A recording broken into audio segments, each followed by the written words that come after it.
This is 2024. This is Thrive Holding acquisition, a leading provider of SaaS solutions for small to medium-sized businesses. They were positioned slightly differently, but they are saying the leading provider of SaaS solutions for SMBs.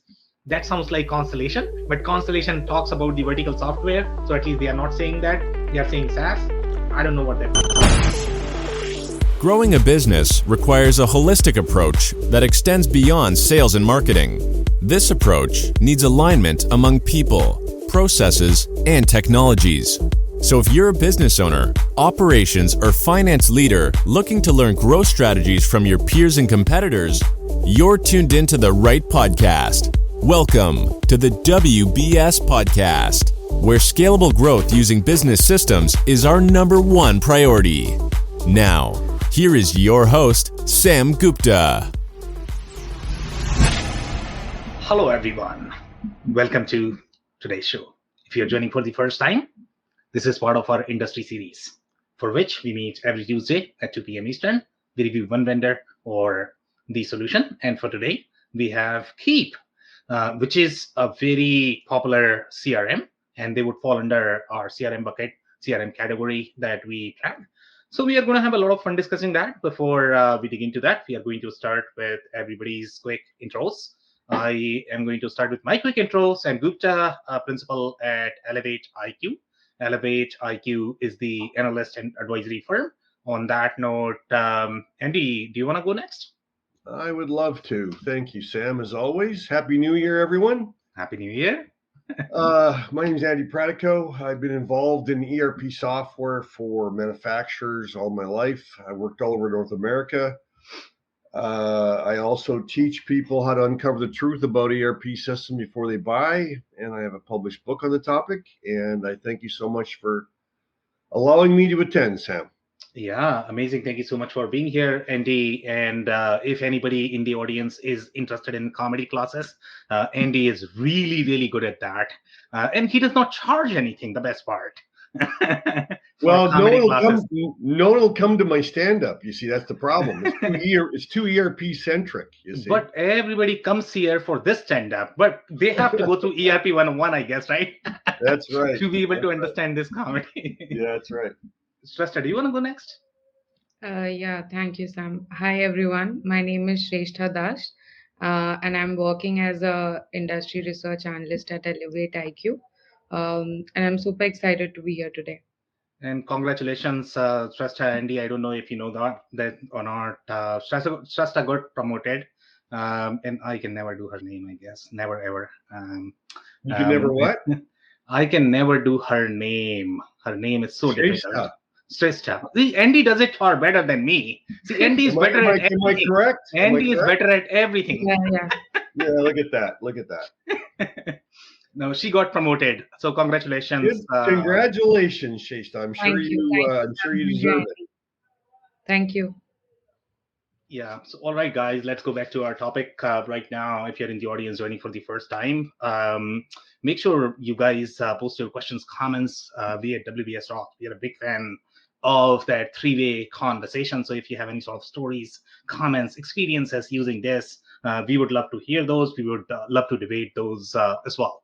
On that note, guys, I'm going to dig right in, if you guys are okay with that.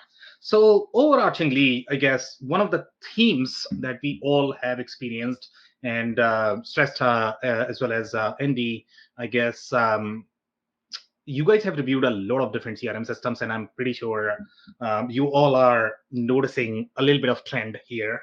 And that's the intent. I mean, that's the intent of these reviews. We are analyzing different trends, where the market is moving, looking at everybody, how everybody is trying to position, who's overcommitting, who's not overcommitting, etc. And that we do based on analysis of different categories, and that's how we define our market categories. So a couple of touch points. Again, if you joined this for the first time, some of the content sources that we utilize for these reviews are going to be any sort of historical news stories. Our first preference always is going to be the financial statements. If they are available publicly, in 90% of the cases, they are not. In the financial statements, we find a lot more truth. Marketing is always a little padded, I would say. Financial statements are obviously available when it's publicly traded, but when they're private, they're usually pretty close to the vest. Yes, exactly. So we just don't have those data points available, and then we just simply need to go by their marketing messaging. The second best source that we generally trust, based on our experiences, is going to be any sort of PR stories or public releases. Generally, companies are slightly more informed when they are doing those press releases, and the reason for that is because it's the overarching branding strategy, the corporate strategy. It's not one of deal that they are trying to position. So our assessment of that, we are trying to analyze the historical stories. If they have sort of overcommitted, if they sort of changed their mind, and that also happens a lot.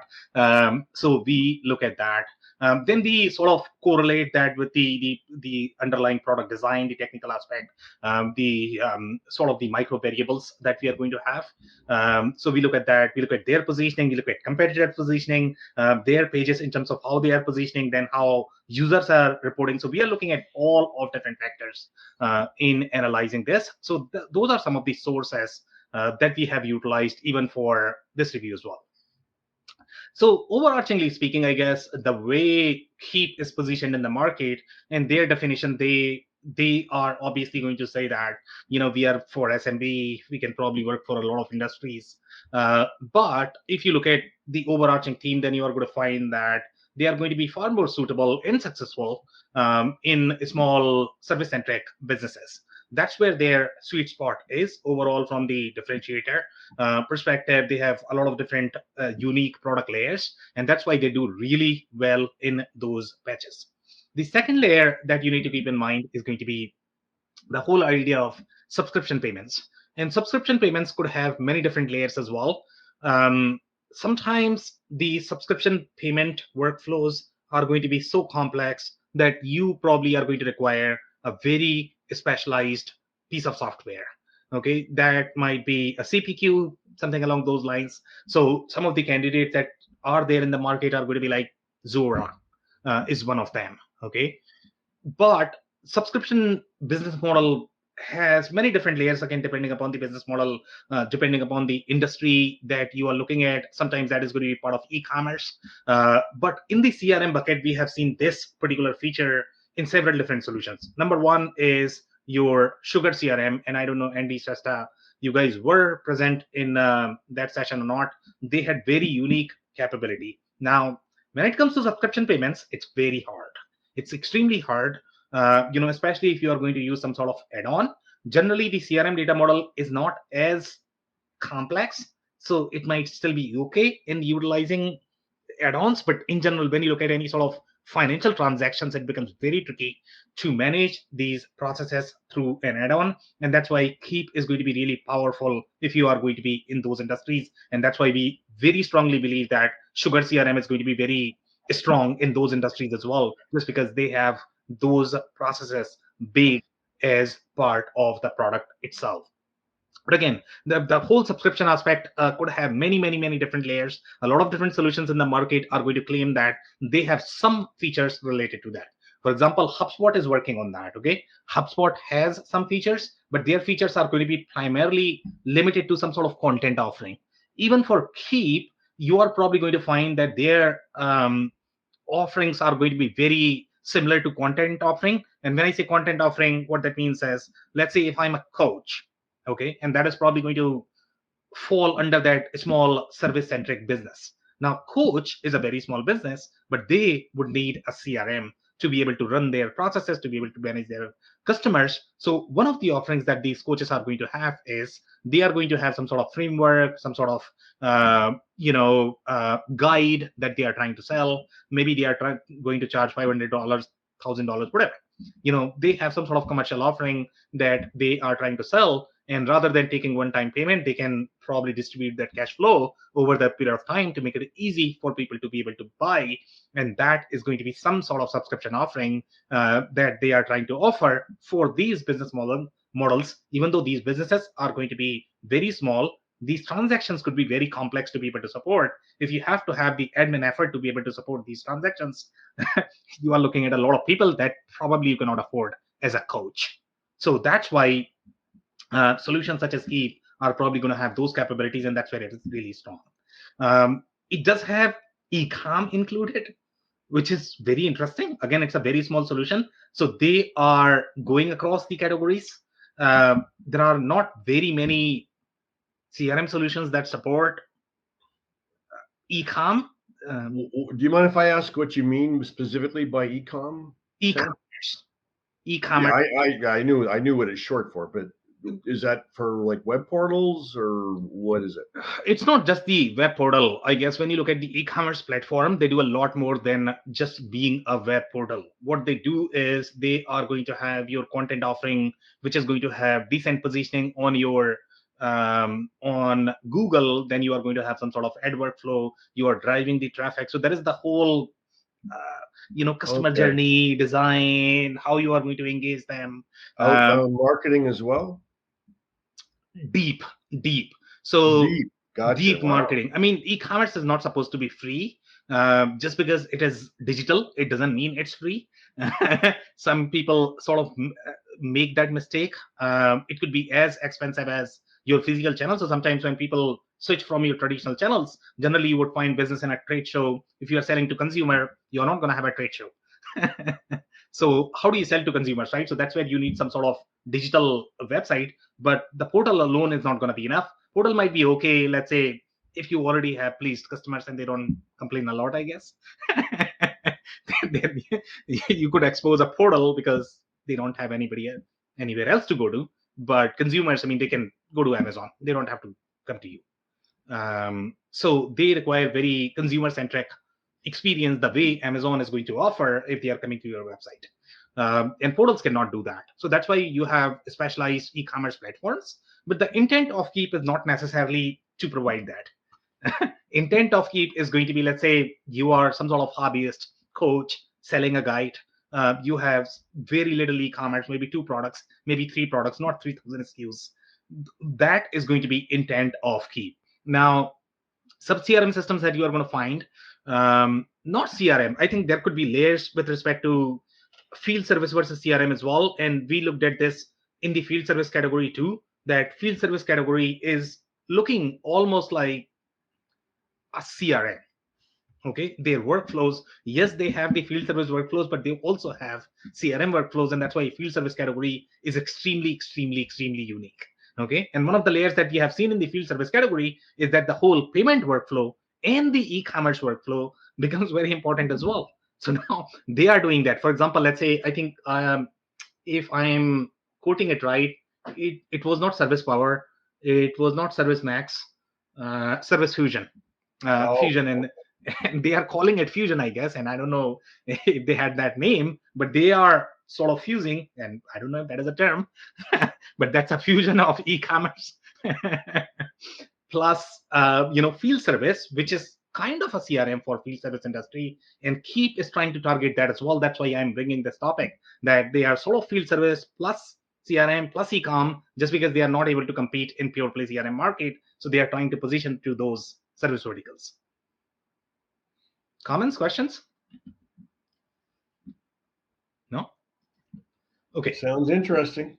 Okay, I'll keep going. The other layer that is very interesting here is franchise. And franchise is a very unique business model as well. They have very unique CRM needs, even if you are going to go for marketing automation. So from the marketing automation perspective, where we noticed these layer was inside Active Campaign. I don't know whether you guys recall this or not. Active Campaign had franchise-centric business processes. And these business processes are very unique when you have to transfer your brand control to your, what is that called, franchisers, or what is the child of franchisee? The franchisee, exactly. Yeah, so franchisee. So let's say if you have to have some sort of control, then you require all of those processes and how that handshake is going to work. And that could be very difficult if you don't have that built as part of the product. Don't try to build those processes. Okay, they could be very complex. So that's where I guess this one has some layers related to franchise. I don't know if they are going to be as sophisticated as Active Campaign, but they do have those unique layers. Now, some background on this. They used to be called Infusionsoft, which was a very popular name in the CRM category, but they ended up changing that. So now they have done the whole rebranding. Now they are calling themselves as Keap. Now, Thrive is another very popular CRM, and they were very verticalized. So Andy, the approach that Infor, FTN, Epicor, ECI, they are taking slightly more for verticalized solutions. Even Salesforce is trying to do that as well. These guys have done in the smaller market, I would say. So Thrive was very strong in that, and that's why they sort of came together, because they had very similar go-to-market strategy. So Keap is trying to do that as well, that they are trying to offer as much prepackaged functionality as possible. Overall, when you compare this with other CRMs, I mean, HubSpot is going to be very generalized. It's not going to have as deep e-com. It might not be the best fit for, I would say, service-centric verticals. PipeDrive is going to be another one, which is going to be very interesting. It's going to have some sort of CPQ workflows at least. I think Keap may not have the pure play CPQ, but they are probably going to have some sort of quoting, because they are trying to incorporate some of the accounting and finance workflows as well. Can you believe this? Even though they are just CRM, but they are trying to include that too. So is it an ERP? I don't know. It's definitely not an ERP. It's probably some accounting plus CRM. So they are all over the place with respect to their category, but that might be okay in very smaller businesses, when they need just one suite to be able to manage their entire business, which is very similar strategy as Odoo, Zoho, but these guys are not trying to sell different apps. So there is a little difference there, but they are competing in the same market. So from the marketing automation perspective, they have some capabilities and they seem decent. I mean, it's a fairly rich product, even though it is small. They do have marketing automation capabilities, but obviously they are not going to be as deep as some of these specialized solutions. ActiveCampaign, Marketo, Klaviyo. Klaviyo was very deep into e-commerce. These guys are very deep into service side of things. In the service side verticals, I would say the closest here is going to be probably ActiveCampaign. Marketo would not be aligned to their industries. MailChimp might be aligned, and sometimes MailChimp is probably going to be used by them as well. And then Constant Contact, that is going to be relevant for their market segment as well. Okay, I'll keep going here. Now, field service is a very interesting category, and some people might argue that, okay, why the hell are you talking about field service in this CRM review? So it's becoming very interesting. 90% of the field service solutions, the modern ones that we have in the market, they are looking like a CRM. There's no question about that. Yeah, and even Salesforce, they feel and believe that field service should belong to CRM. Now we can argue whole day where it should belong, I guess, depending upon transactional tightness, depending upon how regulated your industries are, depending upon whether you care for inventory, as part of your service orders or not. CRM is not going to have all of that. So depending upon what you care for more, do you care more for the customer interaction, marketing, etc., then it goes inside CRM. If you care for slightly more operational workflows, then it has to reside inside ERP. So again, you guys can figure out, what is right for you. But I'll give you my comments in terms of, where everybody stands. So that's the field service category, and these are some of the leading solutions that we have in the market. Overall, I guess when you look at their industries, travel is a very unique industry. It's just weird industry. It's very different. So you are going to find a lot of custom solutions in this, to be completely honest, because they have very different processes, very different data sets, very different transactions. So 90% of the ERP systems are probably not going to be fit for travel. Okay, generally they were very custom development shops, but now these solutions are able to penetrate there. And when you look at categories such as travel, we saw that service power was very prevalent, if I'm right. Service power was sort of trying to penetrate into insurance. Now you don't sell ERP to insurance. The insurance companies, the only place where you are going to find any ERP inside insurance is going to be just very back-end financial reporting, just accounting. It's not a real ERP. By travel, do you mean travel agencies?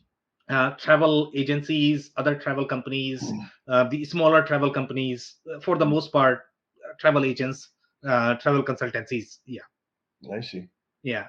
And they have very different workflow. They have very different integration. The kind of systems they interact with are going to be very different. Their transactions are very different. They don't have the same, this is my sales order, this is my sales line, this is my pricing, this is discount.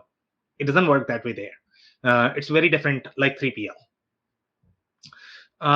Coaches would fall under that slightly more e-com centric space, I would say. And what But do you mean by coaches, by the way, Sam? I was going to ask you. business coaches, Oh, okay. I mean, 90% of the consulting firms, they start as coach. 90% of them, right? Executives who can't find jobs, they are coaches. So anybody who can teach something, I guess, are coaches. I mean, there is a little difference between, I would say, some people might argue that, consultants are different, I guess. There is a debate around that as well. I mean, coaches is more like job support, executive support. Let's say if you have never been a CEO and you want to learn how to be a CEO, so there's going to be a CEO who has been 5 times, I guess, and they can teach something. Yeah. So I understand.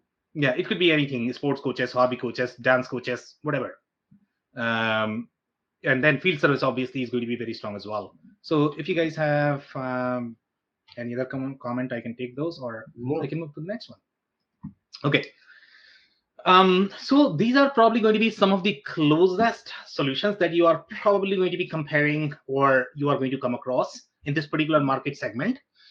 Generally, what we try to do is, if you see a solution that is going to be right next to it, that is probably going to be very comparable. And if it is very far off, that's not going to be as comparable. So just to give you some insights into how to read this. So for example, Keap would be similar size as Zoho Begin. I would say the main Zoho CRM solution is probably going to be bigger for Keap in terms of the sizing of the solution. So it's very small. That's why their implementation is very light as well in general. The next comparable is going to be Pipedrive. Even Pipedrive could be. Pardon me, Sam. Zoho Begin, is that different than Zoho itself? Different product. They're a startup product, yes. Oh, there's a startup. I see. Okay. Yeah, I think they acquired a company, which has very HubSpot-like look and feel. It's not as detailed as your main Zoho product. Zoho product does require a lot of consulting implementation help. It's not easy product. Zoho Begin could be relatively easier for companies to be able to start. Okay, and obviously less expensive too.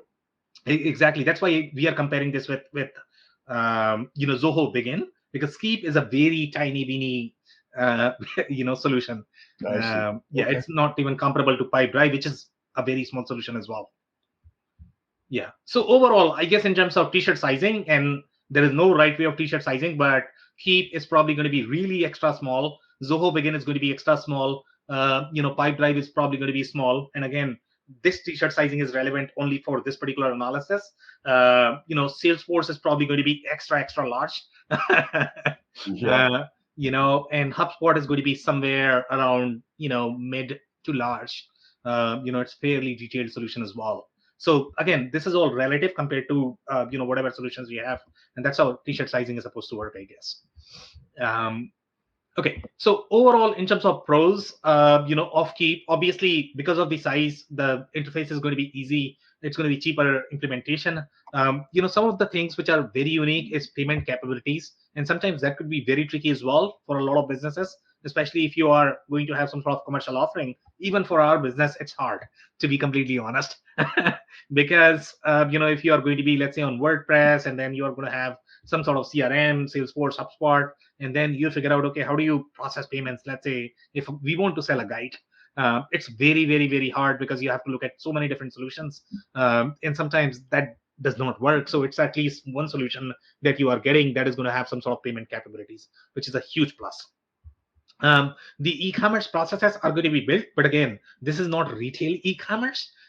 It's more of the hobby e-commerce. I don't know if I'm making sense here, but that's probably the best description I can provide. But for very light hobby-centric business, it is what we are looking for. This is going to be friendly for service-centric business models. So any services, coaches, travel agents is probably what you are looking at in terms of the sizing of those service businesses as well. I would not think this being used for, let's say, if you are in paint business, or if you are going to be in they do some business in the residential services as well, but I don't know if they can process real job, and that's where you need to probably go to a field service solution. So those are some of the layers to think about when you look at these solutions. And again, any sort of franchise in general in this particular market, especially when you look at coaches like businesses, or residential service businesses, they are going to have a lot of franchise. They open one store, become successful, go to the next. Some sell their IP, I guess.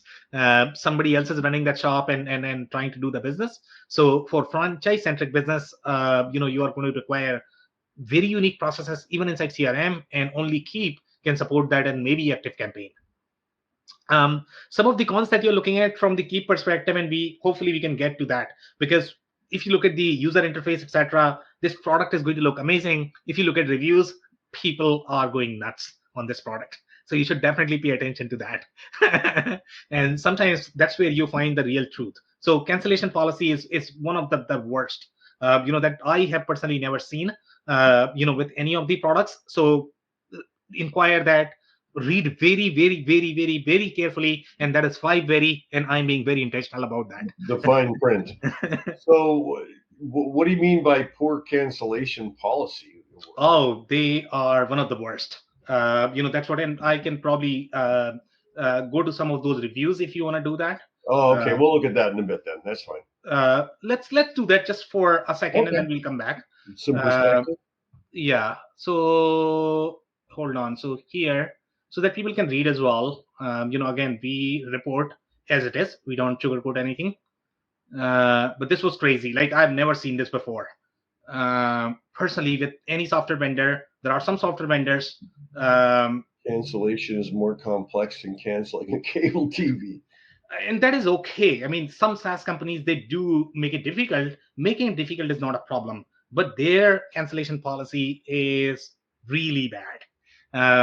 Just like Zoom Info is probably known for their notorious, gimmicks, I would say, in their policies. That is probably one of the most hated company in the world because of their, contracts. And the same is probably for Keap as well. So what they are trying to do is that, number one, you don't have an easy way to cancel. You have to speak to a rep, which is still understandable. There are some companies that require that, okay, you need to speak to a rep. Okay, do your exit interview. I get it. Okay, you are trying to sell. And the rep's going to try to salvage you, I assume. I still get it. But even then, they don't cancel. The problem is that, okay? So some people, even if they tried all of that, then what they do is, they sort of, so let's say some people are mad, and what they are going to do is they are going to cancel from their credit card. They are going to call the bank that, what, I'm going to cancel this. From the bank perspective, so the transaction is already canceled, but you still owe. So they are going to send this to collection agency, and even if you are not processing the payment, your account is still active. Even though you have sent the emails, you have spoken to a rep, you still get billed. You get reported to a collection agency. Can you believe this? This is a nightmare. I hope it's inexpensive. It is very inexpensive, but even those could be substantial headache. That's the point that you should understand about these software, and you won't know how good they are until you understand their cancellation policies. And that's why the reading the fine prints of the contract is super critical. Andy, I'm going to mute you if you don't mind. Okay, I can unmute you if your phone is done. Okay, so I'll come back. I want to touch on that briefly. If at all, we might not get a chance to cover that, but that's a very, very, very, very interesting point. This is especially for this vendor. You should definitely do research. I don't know if they are trying to do anything to resolve this situation, but they have at least 100 reviews, and everybody's complaining about that. We just don't go by one review. We look at the trend and then we report. So it is very consistent. You can go to Reddit, you can go to any of the review sites, which is just wild. Okay, so cancellation policy is going to be a huge con. Customer service, even though you are going to find really good customer service until you are their customer, after that it's a real hell. So so good luck with that. Customer service as long as you're a prospect. Exactly, or a customer, Otherwise I don't know you. And obviously that's probably the reason why they're not mainstream. CRM companies, they are known for their crazy contracts, crazy cancellation policies across the board. They're really bad. Very salesy in general, but this is worse. This is really bad. It's definitely not for larger businesses. It's a very small product. It's going to be ideal fit for startups, service-centric and field service-centric business models. The comparison is going to be Zoho Begin, which is a very comparable product, I would say. So I'm not going to touch on every single point here, but include that. If you're reviewing Keap, then that is probably going to be the second best solution if you can live with the cancellation policy, I guess. And then Pipedrive is probably going to be other solutions that you should be looking at, which is very comparable. It's slightly bigger, but you probably should be looking at that. And then Salesforce HubSpot, if you're looking at Keap, this is probably going to be an outlier. Why are you including Salesforce? Because that's a very enterprise, mid-market centric platform. For startups, it's not going to work. It's going to be really unfriendly, I would say. So if you're looking at Keap, you should probably not be looking at Salesforce. If you're looking at Salesforce, you probably should not be looking at Keap. Okay, so some stories here, and they are saying here, the company serves 250,000 users, not customers. Be very careful. Some companies are extremely good at reporting misleading information. 250 users, maybe peanuts for Salesforce. But then again, if this is a smaller end CRM system, each client would have probably a smaller number of users, right? Technically, they should be reporting companies. They should be. It makes more sense. But it's a marketing pitch, right? I understand, but I mean, from their perspective, if I were the marketing person for their company, I would be reporting companies, because then you are going to make yourself look good, right? Because you are going to have the number of companies are going to be much larger, because the number of companies that you have in your portfolio are much bigger. Salesforce is going to have generally one customer. But this is a common marketing number used in the software world, saying how many users we have, which doesn't really mean anything. Exactly, and that's where customers need to be careful when they're comparing. Sometimes they are going to see, oh, you have 1 million user, and this guy has 3,000. Oh yeah, they must be really big. So again, that one with 3,000 only has one customer, though. Exactly.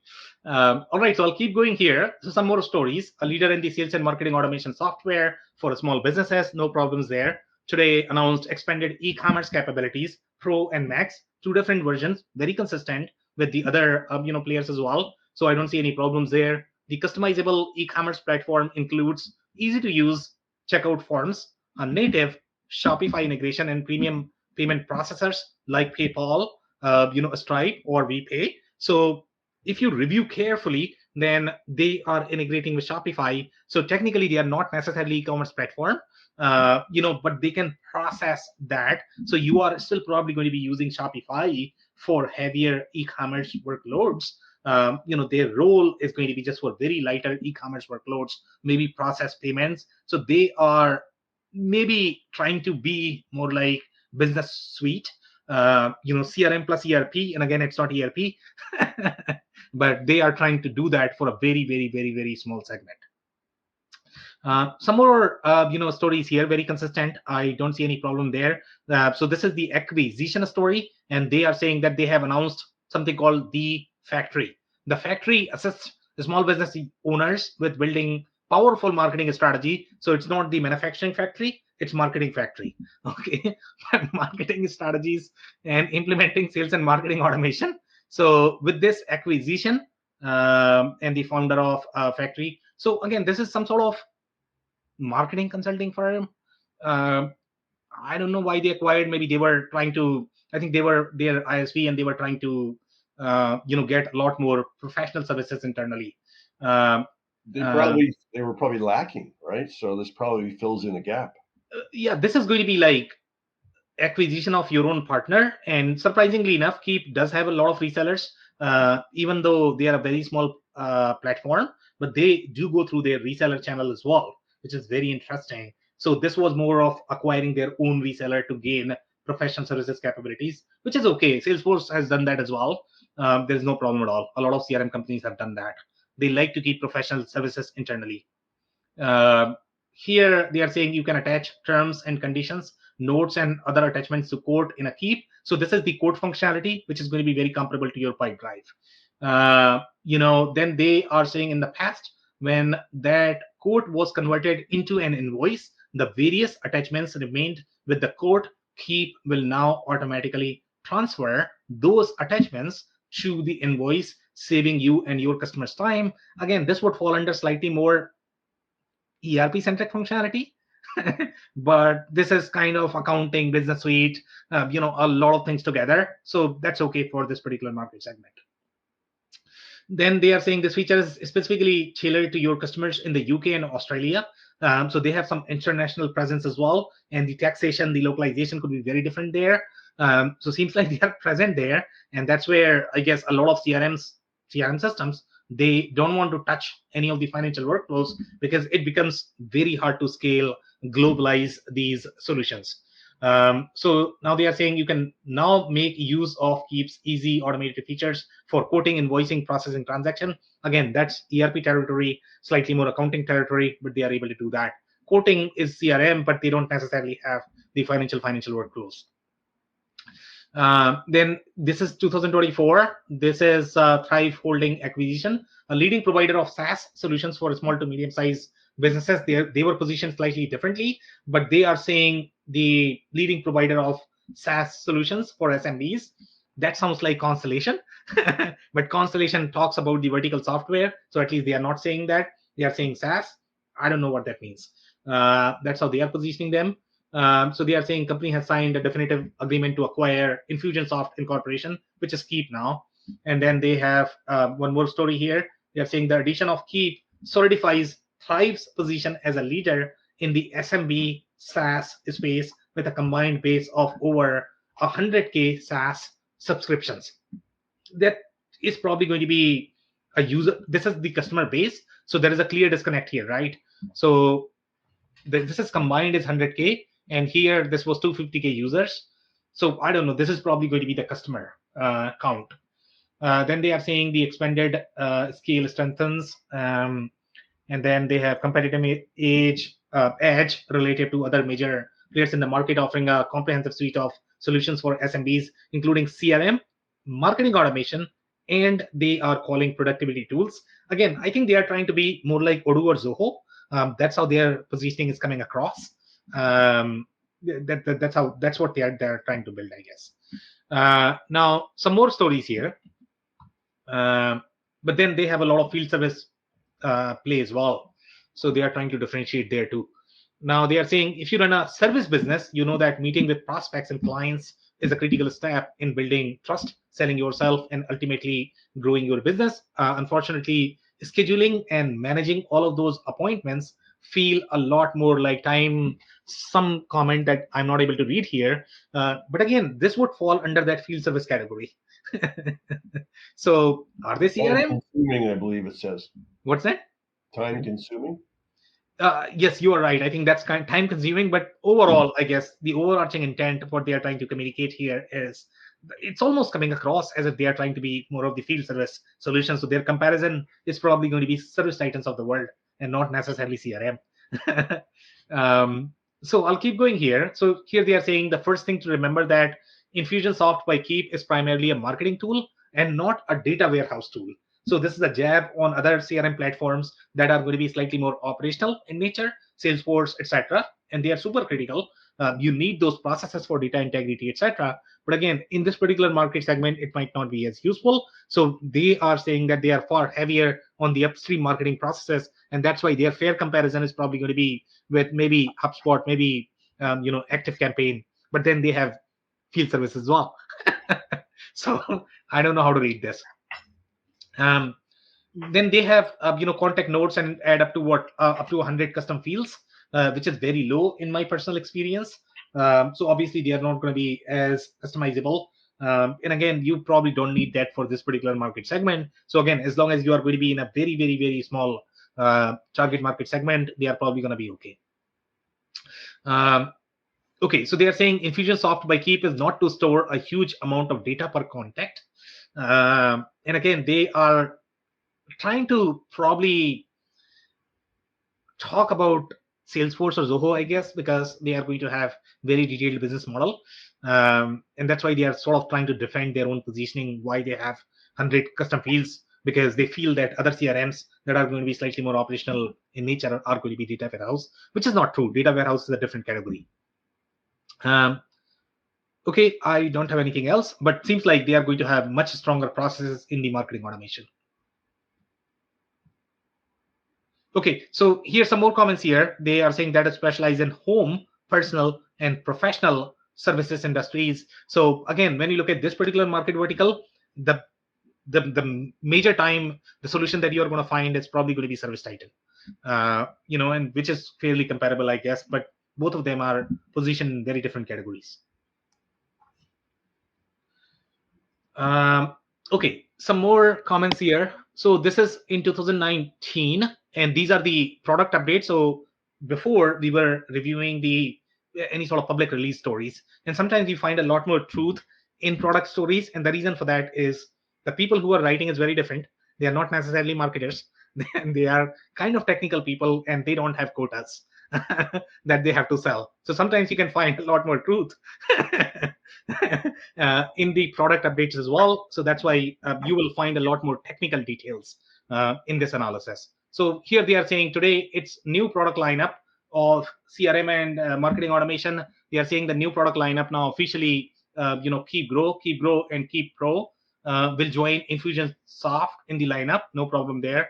The addition of the CRM and marketing automation software, and then you have Keap Grow and Keap Pro. So these are different additions that they have. Again, very consistent with how other CRM vendors are going to position. So here they are saying Keap Grow offers an easy way for small businesses to manage sales and impress clients in one place. I don't know what that means. Okay, then they have CRM, appointments, phone, text, and email messages, codes, invoices, and payments. So again, they are trying to do a lot. I assume that means that the UX at that one landing page or site is very attractive. Impressing clients, you mean? That's what? Yeah. No, and the clients are going to be impressed with that, right, Andy? Well, that if it's pretty, usually clients are impressed. Yeah. Impressed. Yeah. Okay. Let's impress the clients, I guess, with good UX. By the way, they do have good UX, Andy. So they okay. Well, there you go. Oh boy. Just don't look at the reviews. Okay. Just don't look at it. I'm not going to look at the reviews. No negative. I'm going to fall in love with the sales demo. Exactly. Just look at the screens. Look at their branding. It's really good. Just look at the demo. Don't look behind the man with the curtain there. Don't do that. Don't do that. Okay. Okay. Okay, so we have one question here. So Trish is asking, what do you think of the acquisition by Thrive? I mean, in my personal mind, and I could be all over the place, but I do think that acquisition is a good one. I personally have been tracking both of these for a long time, and though they do have very similar alignment from the go-to-market strategy perspective, so it does seem to be a very interesting acquisition. The way CRM market is structured, it's very hard in the CRM market at this point of time. So I think it's very well aligned. Do you guys have any comments on this by any chance? I mean, you guys have tracked a lot now. What do you think? Yes or no? Give me something. You like it? I wish I had an opinion. Okay. I haven't been tracking Thrive like you have. Okay. Shrestha, you have anything, or are you good? Okay. So seems like you don't. So I'll keep going here. So thank you so much, Trish, for asking that. Okay. So all of these versions are, again, we don't see any sort of red flag or anything that we are able to add here. So I'll just keep going in terms of the review. Now. So Keap Grow and Keap Pro, are those like options or? It's very similar to how Salesforce or HubSpot is going to position, 4 different tiers. Be super careful in reading the features. Generally, the way CRM tiers are structured, they could be notorious. Some vendors are decent. Some vendors are really mean. And sometimes limitations could be that, okay, you cannot have more than one pipeline. What? You cannot have more than one pipeline? Why? What is with this system? I'm saying in general, this is a general comment. A crazy limitation like that. Okay. Exactly. And these guys are going to be no exception, especially if they are going to be owned by private equity. One of the things that private equity does is, they make pricing so complicated. It's very tricky because obviously they are trying to maximize their revenue, but from the customer's perspective, it becomes very tricky to navigate that. So just keep that in mind, especially any company that is going to be owned by private equity. They are very, very, very crafty in the terms and conditions. And if their cancellation process is very tricky as well, in general, that is owned by private equity.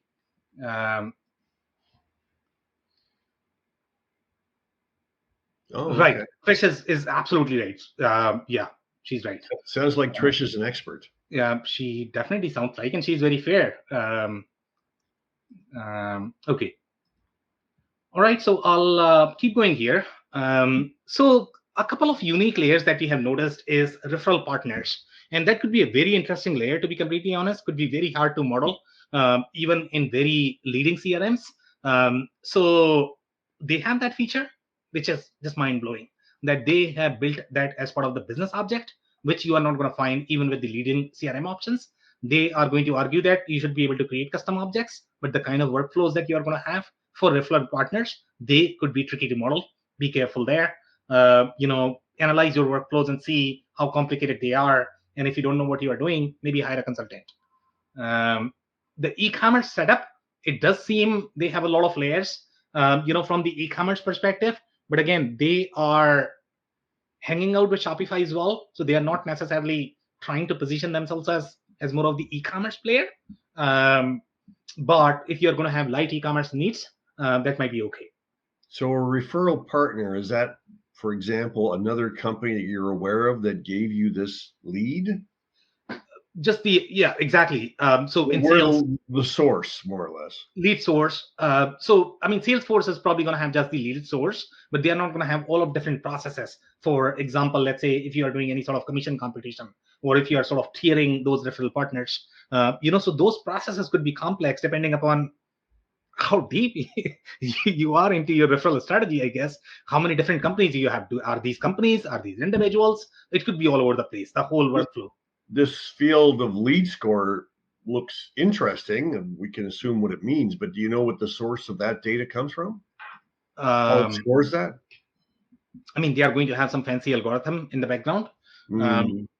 So everybody has that, but some people are going to use AI and they are going to have a lot more data. But this is sort of the, what is that called?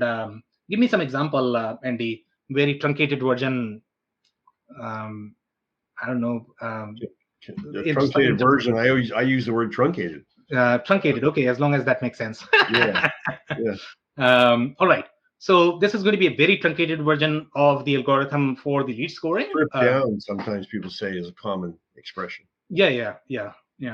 All right. So here we have having proper notations on account creates and audit trail. They are doing a little bit of audit trail. Again, I don't know whether they are trying to become more of the accounting software. And they have the audit trail of what? Audit trail of the CRM entries or anything that is happening on business objects. If you want audit trail of that, that would be a very technical perspective. That is very helpful in general. If, you don't have that, I typically don't like these systems, to be completely honest, because you want to know what is happening. But with 90% of the CRMs, that could be over bloating, to be completely honest. You don't need that. So I don't know why they are doing. Again, they are sort of trying to incorporate the payment, and sometimes with payment you are going to have, and that's where you get into this whole ERP workflow. So doing too much, I guess, in that. So I am not a big fan of audit trail, but seems like, and we have never seen from any CRM vendors, including the ones that were very technical, which is Sugar CRM. I don't think they had audit trail as part of their product. And I don't know if there are any specific industries where you require audit trail for CRM processes. I don't believe so. So which is a very interesting feature. I don't know. Sometimes, you know how it is. Sometimes software companies add features just to have a checkbox on an RFP. Developers, Andy, developers. You need to please developers.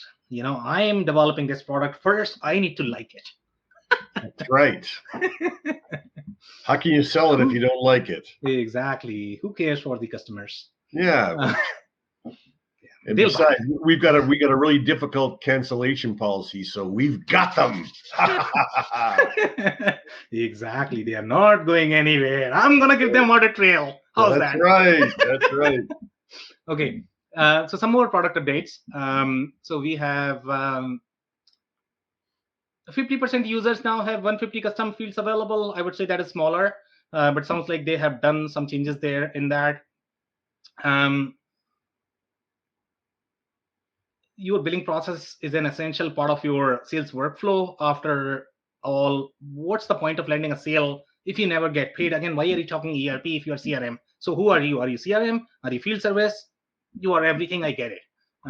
In this market, that might be okay. Now, when you look at the price is very expensive. That's a shock. Okay, $199 per month. Even Salesforce for this market segment is probably going to be cheaper. Is that for one user, or does it say? It doesn't really say. Should be per user. I mean, that's how majority of the pricing. But it doesn't really say, does it? Maybe it's unlimited users. Great point, and we don't have those details, so I'm not going to comment on that. But it does sound like I thought it was per user, but we need to go back and review again. Yeah, if that's by user, you're right. That's a lot of money. Yeah. None of the competitors are going to have this kind of pricing, but again, interesting. But they are going to claim that they offer a lot more because they are trying to be ERP, they are trying to be field service, so higher ticket price, I guess. They have some very unique features that we saw with Active Campaign as well, so which is very interesting for the franchises. So they do have some very unique capabilities.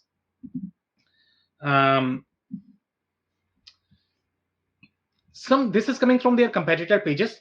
In their claims, we are simply validating, how much they are overquoting and what we saw with the other competitors, whether they are right or not, at least from our experience. So here they are saying HubSpot is designed to be an enterprise level service, and it's complicated and expensive. Pricing reflects that. Sure. I mean, it's definitely complicated. It's not a small product. It's a much bigger product. I would not call HubSpot enterprise. Data model does not support the enterprise-centric workflow, so they are still very SMB.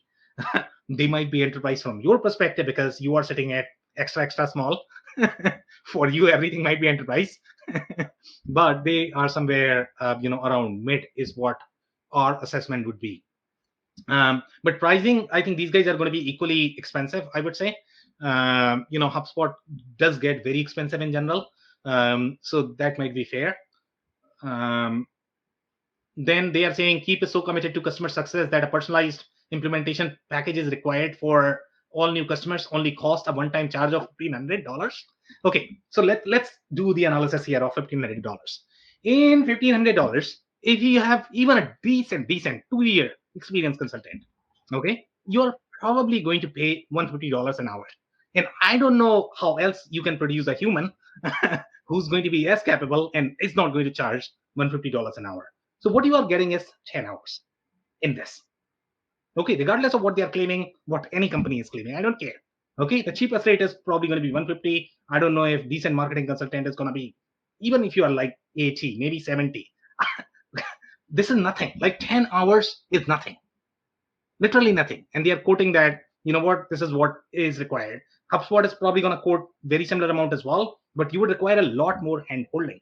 In this, you just don't have much included. So be careful with these claims. Well, you're assuming that that's what it means, which is probably logically close. But what is it they're suggesting here? For $1,500, we're going to support you? They are saying that HubSpot is way too complicated. They are going to ask you for so high implementation. We only charge 1,500. We are very simple. We are very easy. Okay. Yeah, that's what they're making sure they're making sure you look at the total cost of ownership. Yeah, I mean, as a customer, as a buyer, you need to be careful. With these claims. Again, nothing against Keap because the whole industry is doing. Only cost a one-time charge. Yeah. So we are coming close to our time right now. I don't know if you guys are going to have any sort of comments. I don't think we will be able to do more. We'll probably come back to the rest of the review. We didn't look at their testimonials. If you want to do that quickly, I can probably skip some of the pages and go directly to the reviews. Find one that you liked. Yeah, so this is the whole commentary about the cancellation policy. There are a lot of different things, from the cancellation perspective. Here they are saying you finish messaging, chatting with them, they will not cancel you. They will say that they are processing the cancellation. Isn't that beautiful, hey? It's crazy. It's just we are processing. Exactly. Initially they said it would be done in a day, but it didn't. I waited full 2 days to get a response. I finally got an email related to cancellation, but it said they won't cancel my account. Long-term pain. Yeah. They don't have a verbal conversation. So you require verbal conversation, but how do you produce a proof of that? Maybe you need to record a call, I guess. And they are going to say you never had the conversation. Okay, you are the boss. They don't record the conversation? Isn't this a CRM system? You are trying to cancel the CRM system. Oh, yeah, that's no, over there. They can delete the database. Okay, your conversation gone. We don't track that stuff. Okay. It's wild. Okay, if you keep going, I mean, Crazy. If you read this, it's wild, and it's not just one, review that we have. This is 3 years ago, 2 years ago, 1 year ago. We have looked at it. It's been the same. I don't know why. Caveat emptor. Yeah, it's wild. The kind of reviews we have. So yeah, again, look at those and make a decision. If that might not be a deal breaker for you, go for it. But it could be a headache. Okay. Well, thank you, Sam. Of course. All right. So I'll keep going here. Okay. Comments from you guys. Well, I'm really interested to know what the pricing is, because that $150 per month, if that's unlimited users, that would be a great thing. You don't think so? Nobody is doing unlimited users. This is not some sort of buffet, Andy. Yeah, no, I mean, you'd have to research it more, because at $150 per user, per month, so much. That's wow. That would I can't see how they stay in business, but. No, but I mean, that's what Salesforce is charging. HubSpot, what is their? Well, I know, but that's what I'm saying. You could buy Salesforce. Yeah, and they are all fairly comparable. It's not that you get a discount because you buy Keap. It doesn't work that way. Anyways, I'd be interested to know if what their pricing really is, or $199 a month, I guess it was, but yeah. But that sounds interesting.